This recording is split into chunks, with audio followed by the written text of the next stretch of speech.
আরাফার দিন ফজিলতপূর্ণ হওয়ার তৃতীয় কারণ হচ্ছে যে এই দিনে সব থেকে বেশি মানুষদেরকে জাহান্নাম থেকে মুক্তি দেওয়া হয়।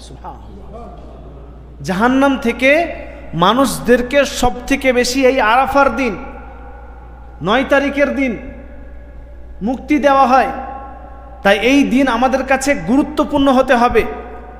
এরকম নয় যে আরাফার দিন এবছর এলো আবার আগামী বছর আসবে, এটার কি গ্যারান্টি যে আপনি এবছর জীবিত আছেন আগামী বছর থাকবেন? কোনো গ্যারান্টি আছে? হয়তো গত বছর যে সমস্ত ভাইয়েরা এখানে বসেছিলেন তাদের মধ্যে হয়তো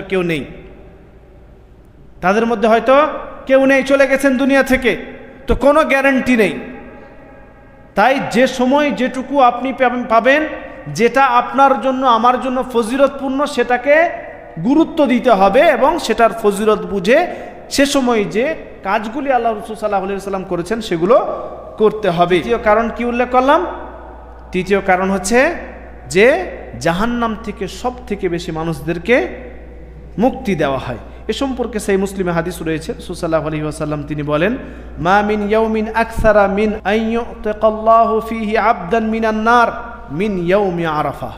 আরাফার দিনের থেকে আর অন্য কোনো দিনে মানুষদেরকে এত পরিমাণে আল্লাহ সুবহানাহু ওয়া তাআলা জাহান্নাম থেকে মুক্তি দেন না, সব থেকে বেশি মুক্তি দেন আরাফার দিনে। ফলে আমরা এই আরাফার দিনে যে সমস্ত দোয়া বা যে সমস্ত আমল বা যে সমস্ত ইবাদত করার জন্য আল্লাহ রাসূল সাল্লাল্লাহু আলাইহি ওয়াসাল্লাম বলেছেন সেগুলো আমরা বেশি বেশি করে করার চেষ্টা করব।